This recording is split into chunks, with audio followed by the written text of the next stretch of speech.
চারটি যোগ্যতা যার মধ্যে থাকবে এবং 10 গুণ যার মধ্যে বিদ্যমান থাকবে, সেই একমাত্র আপনার ভোট পাওয়ার উপযুক্ত।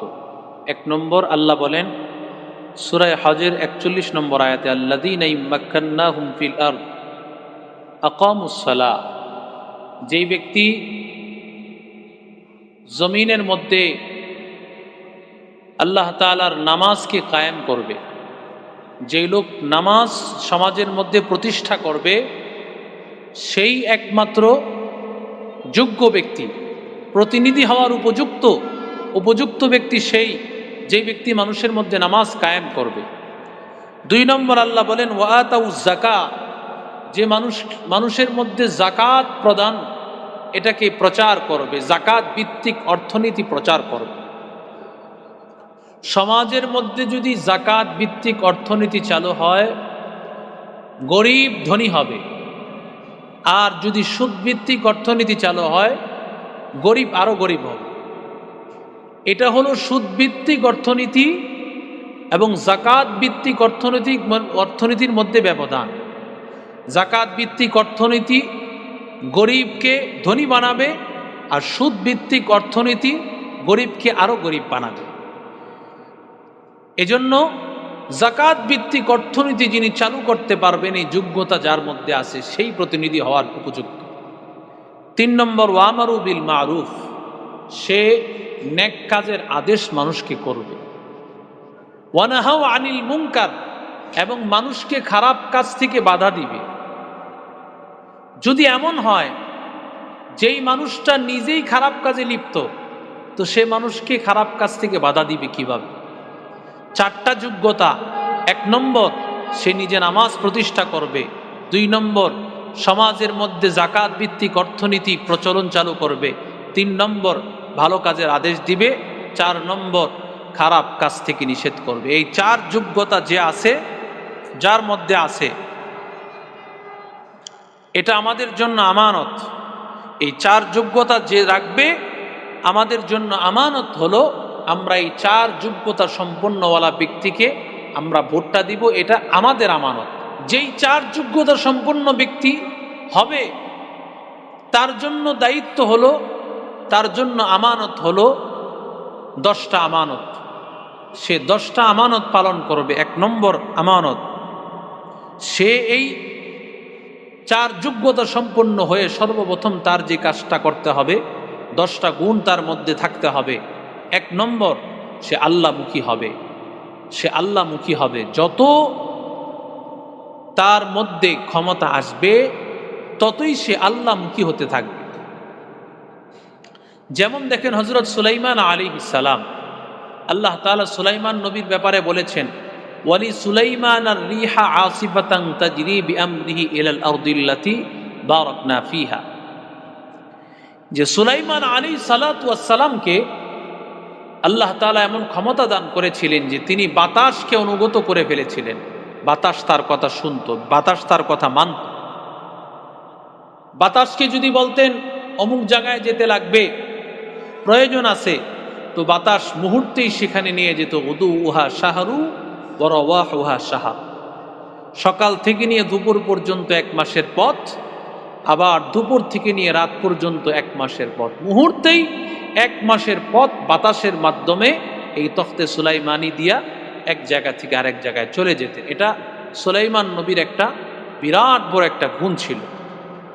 কিন্তু দেখেন,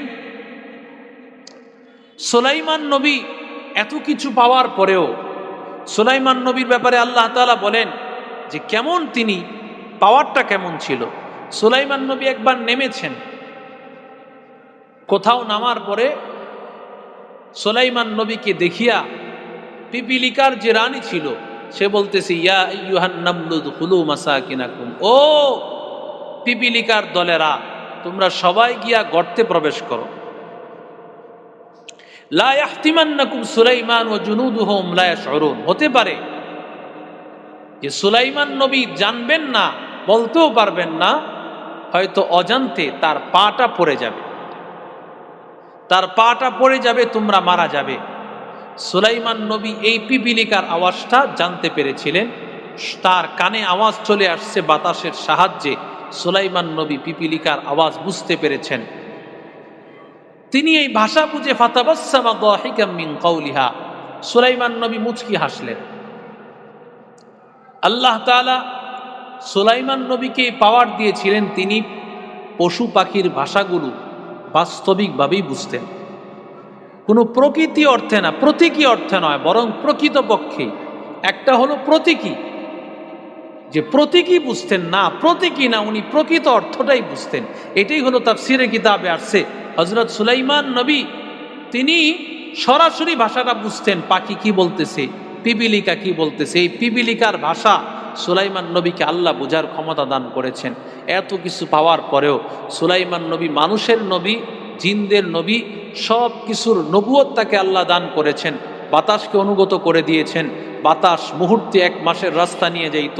কিন্তু এরপরেও সুলাইমান নবীর আল্লাহ বলেন, ওয়াহাবনা লিদাউদা সুলাইমানা ইন্নাহু আওয়াব, আমি দাউদ নবীকে সুলাইমান নামক একজন সন্তান দান করেছি। বাবাও নবী, সন্তানও নবী। সুলাইমান এমন একজন নবী, ইন্নাহু আওয়াব, তিনি আল্লাহমুখী। সুলাইমান নবী যত ক্ষমতা বাড়ে, আল্লাহ তাআলার প্রতি ততই তার মনোনিবেশ বাড়ে। তাহলে একজন প্রতিনিধির প্রথম গুণ হবে তার ক্ষমতা বাড়বে, আল্লাহ তাআলার প্রতি তার মনোনিবেশও বাড়তে থাকে। এজন্য এটা 1 নম্বর গুণ। আল্লাহ তাআলার সুলাইমান নবী যেমন কোরআনে আসছে, সুলাইমান নবী বলেন, ক্বালা রাব্বি আউজি'নি আন আশকুরা নি'মাতাকা আল্লাতী আন'আমতা আলাইয়া ওয়া আলা ওয়ালিদাইয়া ওয়া আন আ'মালা সালিহান তারদা। আল্লাহ আমাকে এবং আমার মা বাবাকে শুকর আদায় করার মতো তৌফিক দান করো। তুমি যে এত নিয়ামত দিয়েছ, আল্লাহ এই জন্য শুকর আদায় করার তৌফিক দান করো। এজন্য 2 নম্বর গুণ হবে, 1 নম্বর গুণ হবে যে যিনি একজন প্রতিনিধি হবেন, আমার আপনার প্রতিনিধি যিনি হবেন, তিনি আল্লাহমুখী হবেন, তিনি আল্লাহমুখী হবেন। 2 নম্বর গুণ তার হবে ইনসাফ প্রতিষ্ঠা করবেন। একজন জনপ্রতিনিধির 2 নম্বর গুণ হবে তিনি ইনসাফ প্রতিষ্ঠা করবেন। যেমন হযরত দাউদ আলাইহিস সালামের ব্যাপারে আল্লাহ বলেন, ইয়া দাউদ ইন্না জাআলনাকা খলিফাতান ফিল আরদ ফাহকুম বাইনান নাস, ও দাউদ আমি তোমাকে জমিনের মধ্যে খলিফা নিযুক্ত করেছি, প্রতিনিধি নিযুক্ত করেছি। ফাহকুম বাইনান নাস, তুমি মানুষের মধ্যে ইনসাফের ফয়সালা করো, ন্যায়ের ফয়সালা করো। সুলাইমান নবী একজন ইনসাফওয়ালা বাদশা ছিলেন। সুলাইমান নবী এবং দাউদ নবী, 2 জন নবী, তারা 40-80 বছর তারা রাজত্ব করেছে বাইতুল মুকাদ্দাসে। রাজত্ব করেছে 80 বছর বাপ এবং সন্তান মিলে। 438 বছর পর্যন্ত ইহুদিরা শাসন করেছে। এর মধ্যে 80 বছর এই বাবা এবং সন্তান, সুলাইমান নবী 40 এবং দাউদ নবী 40, 2 জন মিলে 80 বছর তারা করেছে। তো তাদের রাজত্বটা ছিল ইমানি রাজত্ব। আল্লাহ দাউদ নবীকে বলেন, আপনি যখন রাজ্য ক্ষমতায় আসবেন, মানুষের খলিফা হবেন, তখন আপনি ইনসাফ করবেন। তাহলে একজন প্রতিনিধির 2 নম্বর গুণ হবে তার ইনসাফ করতে হবে। যে ইনসাফের জন্য আমার উসমান হাদি মারা গেছে, যে ইনসাফের জন্য উসমান হাদি মারা গেছে, এই ইনসাফ প্রতিষ্ঠা করতে গিয়েই উসমান হাদির জীবন গিয়েছে। যে ইনসাফ ইনকিলাব মঞ্চের একটাই স্লোগান, এখনো ইনসাফের জন্য সারা পৃথিবীর, বিশেষ করে বাংলাদেশের মুসলমানরা সবাই এক, যে এই দেশের মধ্যে ইনসাফ কায়েম করতে হলে আবার যদি বিপ্লব লাগে সেটাই তারা। জনপ্রতিনিধির 2 নম্বর গুণ হবে তিনি ইনসাফ করবেন। 3 নম্বর গুণ হবেন যে তিনি ফাসাদের পথ পরিহার করে সংশোধনের পথে তিনি চলবেন, ফাসাদের পথে চলবেন না। যেমন ওলামায়ে কেরাম মানুষের মধ্যে যেই ন্যায় ইনসাফ প্রতিষ্ঠা করতে চান, এটাকে বলা হয় ইসলাহ, সংশোধনের পথ, ইসলাহের পথ। আর আমাদের এই মিশনে যারা বাধা দিতে চায় তারা ফাসাদের পথ অবলম্বন করে। সোহরাওয়ার্দী উদ্যান সহ বিভিন্ন জায়গায় আলেম ওলামারা 12 দফা 13 দফা এই যে দফা নিয়ে তারা নামেন, উদ্দেশ্য একটাই, তারা চান ইসলাহ করতে, সংশোধন করতে। আর তাদেরকে যারা বাধা দেয় এটার নাম হলো ইফসাদ। তারা ফাসাদ সৃষ্টি করতে চায় আর ওলামায়ে কেরাম সংশোধন করতে চায়। এজন্য একজন জনপ্রতিনিধির 3 নম্বর গুণ হবে তিনি ফাসাদের পথ পরিহার করে ইসলাহের পথ অনুসরণ করবে, সংশোধনের পথ অনুসরণ করবে। এটা হবে তার গুণ। যেমন হযরত মূসা আলাইহিস সালাম তার ভাইকে বলেছিলেন, ওয়াকালা মূসা লিআখিহি হারুন আখলুফনি ফি কওমি ওয়াসলিহ ওয়ালা তাত্তাবি সাবিলাল মুফসিদিন। ও ভাই হারুন, তুমি আমার খলিফা হইলে, আমি তোমাকে খলিফা নিযুক্ত করে গেলাম, তোমার কাজ হবে তুমি ফাসাদের পথ অনুসরণ করবে না, সংশোধনের পথ, এই পথে যাবে, সমাজের মধ্যে ত্রাস সৃষ্টি করবে না, বিপর্যয় সৃষ্টি করবে না। কিভাবে সংশোধন হয়, সে সংশোধনের পথে আগাবে। ওলামায়ে কেরাম সবাই সংশোধনের পথে আগাইতে চায়, কিন্তু আলেমদেরকে যারা বাধা দিতে চায়, মূলত তারা ফাসাদের পথ অনুসরণ করে।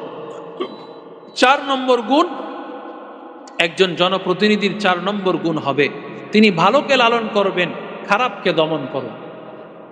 ভালোকে লালন করবেন, খারাপকে দমন করবে, এটা হবে তার 4 নম্বর গুণ। আমাদের সমাজে আমরা দেখি ভালো মানুষকে, যারা নেককার মানুষ আছে, নামাজি মানুষ আছে, এদের দাম নাই সমাজের মধ্যে, এদেরকে দাম দেওয়া হয় না।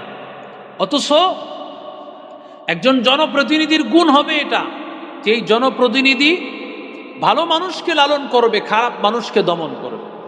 এই জন্য এটা একটা গুণ। খারাপ মানুষকে, যেমন হযরত যুলকারনাইন বাদশাহ, সারা পৃথিবী যারা রাজত্ব করেছে 2 জন বাদশাহ, একজন বাদশাহ সুলাইমান নবী, আরেকজন হলেন যুলকারনাইন বাদশাহ। তিনি যখন পূর্ব পশ্চিম আল্লাহ তাআলা তাকে দিয়ে ভ্রমণ করিয়েছেন, এক জায়গায় যাওয়ার পরে তিনি দেখছেন মানুষেরা শিরিক করতেছে, তখন আল্লাহ তাআলা বলেছেন, ও যুলকারনাইন, ইম্মা আন তুআযযিবা ওয়া ইম্মা আন তাত্তাখিযা ফীহিম হুসনা, যারা এই শিরিক করেছে আপনি ইচ্ছা করলে তাদের কাছ থেকে আপনি বিচারও করতে পারেন, তাদেরকে শাস্তিও দিতে পারেন, চাইলে তাদের সাথে ভালো আচরণও করতে পারেন।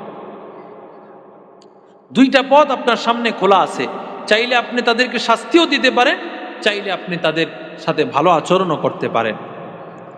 তখন হযরত যুলকারনাইন বলেছিল, আম্মা মান যালামা ফাসাউফা নুআযযিবুহু, যারা জুলুম করেছে অবশ্যই আমি শাস্তি দিব। ওয়া আম্মা মান আমানা ওয়া আমিলা সালিহা ফালাহু জাযানিল হুসনা, আর যে ঈমান এনেছে, নেক আমল করেছে, তাদের জন্য থাকবে ভালো প্রতিদান, তাদের জন্য থাকবে নেক প্রতিদান। তাহলে হযরত যুলকারনাইন বাদশাহ ফয়সালা করলেন যে জুলুম করেছে তার প্রতিদান হবে খারাপ, তাকে শাস্তি দিব, কারণ খারাপ লোকের প্রতিদান খারাপ হবে। আর যে ভালো, যে জুলুম করে নাই, ভালো ছিল, তার প্রতিদান খারাপ হবে না, তার প্রতিদান ভালো হবে। এজন্য একজন জনপ্রতিনিধির 4 নম্বর গুণ হবে ভালোকে লালন পালন করবে এবং খারাপকে দমন করবে। 5 নম্বর গুণ, জনগণের জন্য অকাতরে বিলিয়ে দিবেন। 5 নম্বর গুণ হবে জনগণের জন্য অকাতরে তিনি বিলিয়ে দিবেন। একজন জনপ্রতিনিধির সবচেয়ে গুরুত্বপূর্ণ একটা দিক হলো যিনি মানুষের জন্য অকাতরে বিলিয়ে দিবেন। যেমন যুলকারনাইন বাদশাহ, তিনি যখন পূর্ব দিকের একটা জায়গা সফর করেছেন, এটাকে উত্তর দিকের জায়গা বলা হয়, উত্তর দিকের জায়গা যেটাকে বলা হয় রাশিয়ার দিক, ওই রাশিয়ার দিকে তিনি ভ্রমণ করেছেন। ভ্রমণ করার পর সেখানে যেই একদল লোক ছিল, তাদের ভাষা তিনি বুঝতেছিলেন না। আল্লাহ তাআলা বলেন, লা ইয়াকাদুনা ইয়াফকাহুনা কাওলা, তাদের ভাষা যখন তিনি বুঝতেছিলেন না, দুভাষীর মাধ্যমে তিনি ভাষাকে ট্রান্সলেশন করেছেন। তখন তারা বলতেছিল, বাদশাহ, এই জায়গার মানুষগুলো আমাদের উপর জুলুম করে, আমাদের উপর নির্যাতন করে, আমাদের হাঁস মুরগি গরু ছাগল সব কিছুকে ধ্বংস করে ফেলে। আপনি এই 2 পাহাড়ের মাঝখানে এই জায়গাটাকে একবারে বন্ধ করে দেন, যাতে করে ওই দিকের মানুষ এখানে আসতে না পারে, ওই দিকের মানুষ যেন এখানে আর আসতে না পারে, এজন্য এই জায়গাটাকে একবারে বন্ধ করে দেন। কিন্তু বাদশাহ যুলকারনাইন বলে, মা মাক্কান্নি ফিহি খায়র, আমাকে আল্লাহ তাআলা যেই ক্ষমতা দিয়েছেন, আমাকে যেই অর্থনৈতিক স্বাবলম্বী দান করেছেন, এটাই আমার জন্য উত্তম। তোমাদের কাছে আমি টাকা পয়সা চাই না। আইনুনি বিকুওয়া, আমাকে তোমরা শক্তি দিয়ে সাহায্য করো, তোমাকে শক্তি দিয়ে সাহায্য করো, আর্থিকভাবে সাহায্য করা লাগবে না, আর্থিকভাবে আল্লাহ আমাকে যেই স্বাবলম্বী করেছেন সেটাই যথেষ্ট, তোমাদের কাছে এটা চাই না। আমি আমার টাকা দিয়ে সব কিছুর ব্যবস্থা করব, তোমরা শুধু আমাকে একটু যোগান দিবা। এজন্য একজন জনপ্রতিনিধি যিনি হবেন, তিনি যদি জনগণের জন্য অকাতরে বিলায় দেন, তাহলে আমরা আগামীতে এমন কিছু শাসক পাবো যারা মানুষের জন্য যারা কষ্ট করবে, মানুষের জন্য বিলায় দিবে। কিন্তু যদি এমন প্রতিনিধি আমরা নিযুক্ত করতে না পারি, তাহলে রডের বদলায় বাঁশ আমরা আবারও খাওয়ার জন্য প্রস্তুত থাকতে হবে। 6 নম্বর তার গুণ হবে, তিনি যা কিছু করবেন সব কিছু করে বলবেন আলহামদুলিল্লাহ, আলহামদুলিল্লাহ। তিনি যদি বলে আমি এটা করেছি, আমি ওটা করেছি, এটা ভুল, কারণ সব কিছু করেছে জনগণের টাকা দিয়ে।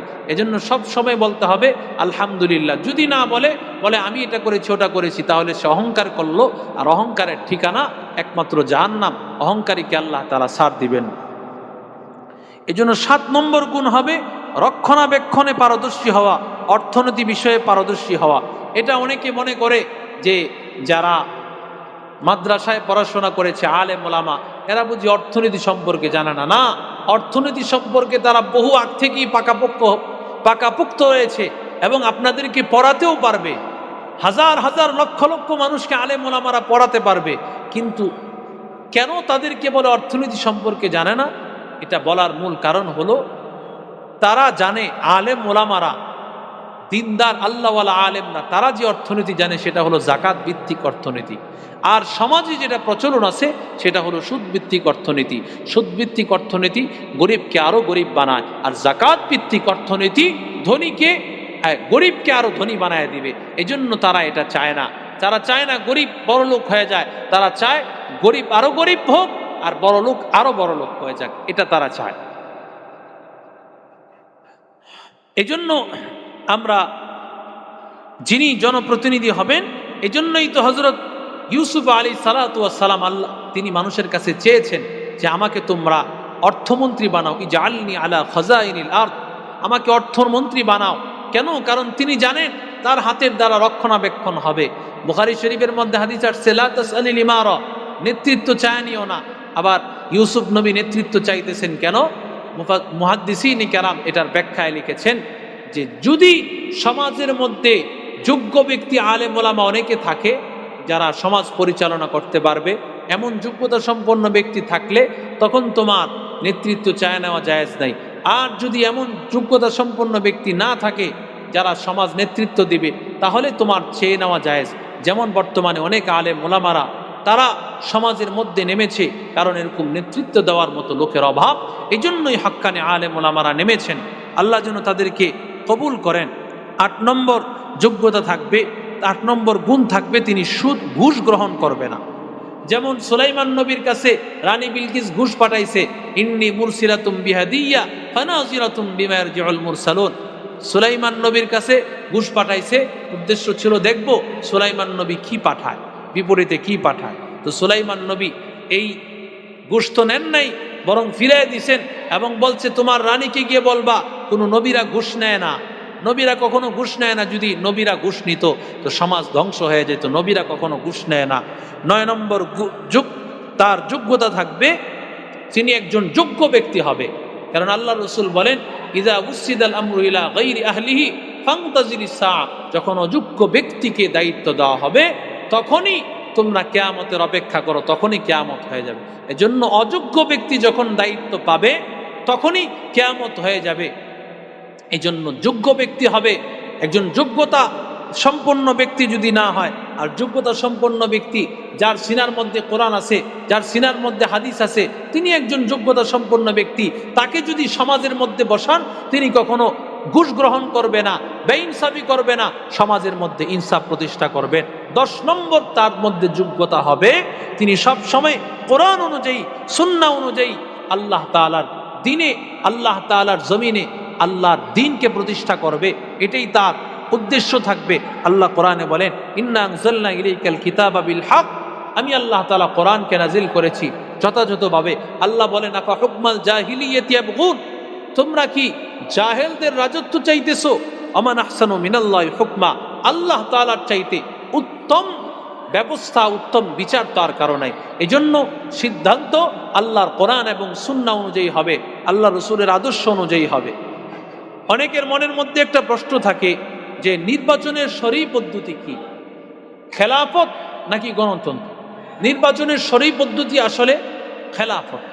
এই খেলাফতটাই মূলত আসলে সরী পদ্ধতি।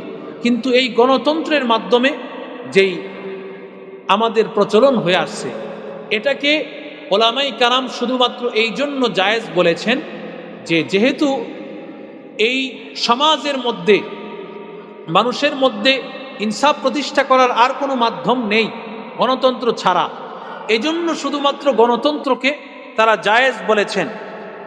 আর না হয় গণতন্ত্রকে জায়েজ বলার কোনো সুযোগ নেই। সমাজের মধ্যে যেহেতু সর্বত্রে বেইনসাফি, জুলুম আর নির্যাতন, এখন এটাকে প্রতিহত করার জন্য, মানুষের মধ্যে ইনসাফ প্রতিষ্ঠা করার জন্য গণতন্ত্রের মাধ্যমেই আগানো। একজন ব্যক্তিকে যখন আমি ভোট দেব, তখন তাকে আমি 4টা জিনিস দিব। 1 নম্বর, তাকে সুপারিশকারী বানাবো। 2 নম্বর, তাকে সাক্ষী বানাবো। 3 নম্বর, আমি তাকে উকিল বানাবো। 4 নম্বর, তাকে আমি আমানত দিব। 1 নম্বর, সে আমার সাক্ষী, আমি তাকে সাক্ষী বানাইলাম। সে যত, আমি সাক্ষী হয়ে গেলাম যে সে যত কাজ করবে সব কাজের আমি সাক্ষী। সে খারাপ করলেও সাক্ষী, ভালো করলেও সাক্ষী। আল্লাহ তাআলা বলেন, মাইয়াশফা শাফাআতান হাসানা ইয়াকুল্লাহু নাসিবুম মিনহা। কেউ যদি ভালো কাজের সুপারিশ করে, তাহলে যত ভালো কাজ হবে ওই ভালো কাজের অংশ সেই পাবে। আমি যদি ভালো কাজের একজন ভালো ব্যক্তিকে সুপারিশ করে দেই, ভালো ব্যক্তিকে ওকালত বানায় দেই, ভালো ব্যক্তির হাতে আমানত দেই, সে যত ভালো কাজ করবে তার একটা অংশ আমি পাবো। ওমাই ইয়াশফা শাফাআতান সাইয়্যাতান ইয়াকুল্লাহু কিফলুম মিনহা। আর যদি খারাপ কাজে সুপারিশ করি, খারাপ কাজে তাকে উকিল বানায় দেই, খারাপ কাজের তাকে আমানত দাঁড়িয়ে দিয়ে দিই, খারাপ কাজে তার হাতে আমি সাক্ষী বানায় দিলাম, তাহলে যত খারাপ কাজ করবে তার অংশ আমার পেতে হবে। এই জন্য আসেন, এই নির্বাচনে আমরা এই 4টা দায়িত্ব একজন প্রতিনিধির হাতে আমরা দান করি। 1 নম্বর, সুপারিশকারী বানাই। 2 নম্বর, তাকে সাক্ষী বানাই। 3 নম্বর, তাকে উকিল বানাই। 4 নম্বর, তাকে আমানত দিয়ে দিই। এই 4টা জিনিস তার হাতে দেই, যারে তারে দিব না। একমাত্র যার সিনায় কোরআন আছে, যার সিনায় আল্লাহ তাআলার নবীর হাদিস আছে, যে আল্লাহওয়ালা, যে নামাজ পড়বে, যে মানুষকে ধোঁকা দিবে না। আল্লাহ বলেন, ইন্নামা ইয়াখশাল্লাহ মিন ইবাদিহিল উলামা। যারা আলেম, তারা আল্লাহকে প্রকৃত পক্ষে ভয় করে। এই জন্য আসেন, একজন হক্কানি আলেম যিনি থাকবেন, যিনি নামাজ পড়বেন, তাকে আমরা প্রতিনিধি বানানোর চেষ্টা করব। তাহলে হয়তোবা আমরা সেই ইনসাফ, আবার যে ইনসাফ রসুলের জামানায় ছিল, সেটা আবারও এই বাংলাদেশে আসবে ইনশাআল্লাহ। আল্লাহ আমাদের সবাইকে তৌফিক দান করে।